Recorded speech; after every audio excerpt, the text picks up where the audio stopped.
بسم اللہ الرحمن الرحیم۔ السلام علیکم۔ انفو ٹی وی میں خوش آمدید۔ آج 19 جنوری 2024 روز جمعۃ المبارک۔ سعودی عرب کی شام تک کی اہم ترین خبروں کے ساتھ میں ہوں وسیم۔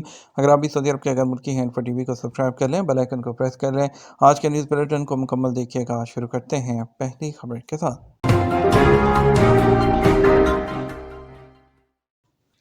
سعودی عرب سے تعلقات غزہ میں جنگ کے خاتمے کے لیے کلیدی ہیں۔ اسرائیلی صدر اسحاق ہرزوگ نے کہا کہ اسرائیل اور سعودی عرب کے تعلقات کو معمول پر لانا حماس کے ساتھ جنگ کے خاتمے کے لیے کلیدی اور پورے مشرق وسطیٰ کے لیے گیم چینجر ہے۔ امریکی خبررساں ایجنسی AP کے مطابق اسرائیل کے صدر جمعرات کو سوئٹزرلینڈ کے قصبے ڈیووس میں عالمی اقتصادی فورم کے سالانہ اجلاس سے خطاب کر رہے تھے۔ غزہ متاثرین کے لیے سعودی عرب سے چھٹا بحری جہاز روانہ۔ سعودی عرب کی جانب سے غزہ کے متاثرین کے لیے امدادی سامان کی روانگی کا سلسلہ جاری ہے۔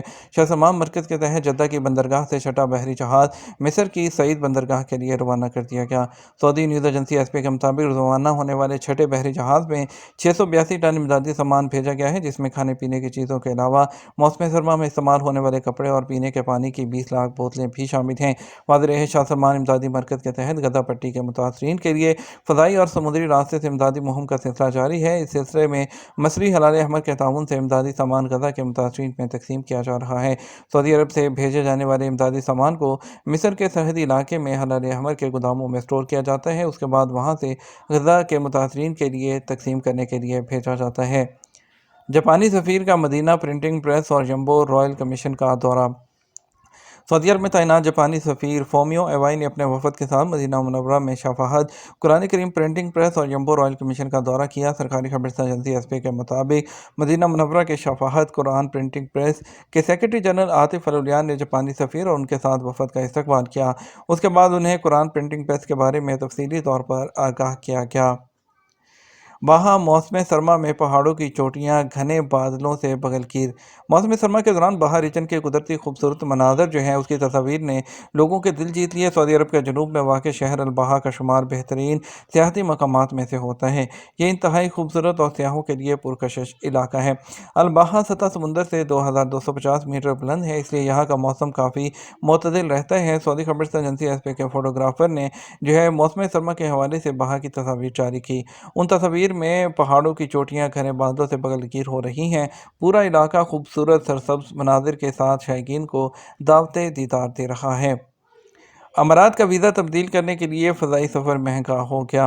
UAE کا ویزا تبدیل کرنے کے لیے ایک ایئرپورٹ سے دوسرے ایئرپورٹ تک کا فضائی سفر مہنگا ہو گیا۔ خلیج ٹائمز کے مطابق ہوائی اڈے سے ہوائی اڈے تک سفر کے ذریعے ویزا تبدیل کرنے کی سروس UAE آنے والوں کو مدت ختم ہونے کی صورت میں ان کے آبائی ملک واپس جانے کے بجائے قریبی ملک کا سفر کر کے فوری طور پر نیا ویزا وہ حاصل کر کے دوسرا ویزے پر دوبارہ ملک میں انٹری کی اجازت دیتی ہے۔ وزٹر یا تو اسی دن میں ویزا تبدیلی حاصل کر سکتے ہیں یا وہ پڑوسی ملک میں ایک رات گزار کر آ سکتے ہیں اور اگلے دن نئے ویزا پر آ سکتے ہیں۔ ایک ہی دن کے عمل میں تقریباً 4 گھنٹے درکار ہوتے ہیں، جس میں باہر پرواز کرنا، پڑوسی ملک کے ہوائی اڈے پر انتظار کرنا اور واپسی کی فلائٹ پر آنا شامل ہے۔ ٹریول انڈسٹری کے ماہرین کا کہنا ہے جو وزٹر ایک ایئرپورٹ سے دوسرے ایئرپورٹ تک سفر کے ذریعے اسٹیٹس چینج سروس استعمال کرتے ہیں، اپنے ویزے میں توسیع یا تبدیلی کرنا چاہتے ہیں، انہیں پہلے کے کرایوں کے مقابلے میں 20% زیادہ ادا کرنا ہوگا۔ ریحان الجزیرہ ٹورزم کے مینیجنگ ڈائریکٹر نے کہا کہ جس ایئر لائن کے ذریعے زائرین وزٹر باہر جاتے اور واپس آتے ہیں، اس نے ہوائی کرایہ تقریباً 125 درہم تک بڑھا دیا ہے۔ ایرانی فضائی حدود کا استعمال ترک کرنے سے پاکستان کی فلائٹس متاثر۔ ایویشن ذرائع کے مطابق PIA کی کویت سٹی سے سیالکوٹ لاہور کی پروازوں کا دورانیہ بڑھ گیا، جبکہ افغانستان کی فضائی حدود پہلے ہی بند ہونے سے کراچی سے ٹورنٹو کی PIA کی پرواز سب سے زیادہ متاثر ہو رہی ہے۔ ذرائع نے بتایا کہ کراچی سے ٹورنٹو آنے جانے کی پرواز PK 783 اور 784 طویل دورانیہ لگ بھگ پونے 2 گھنٹے تک ایران کی فضائی حدود استعمال کرتی رہی ہیں اور اب ان کا مجموعی دورانیہ 1 گھنٹہ اور زیادہ ہو جائے گا۔ ذرائع کے مطابق بندش کے پہلے 24 گھنٹے میں PIA کی 40 پروازیں متاثر ہوئیں۔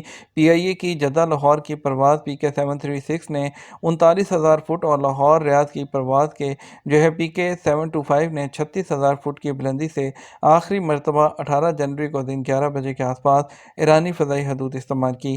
اب یہ پروازیں تربت اور گوادر سے ہوتے ہوئے گلف عمان کی فضائی حدود میں داخل ہو رہی ہیں۔ اسلام آباد، لاہور، سیالکوٹ، پشاور اور ملتان سے جدہ،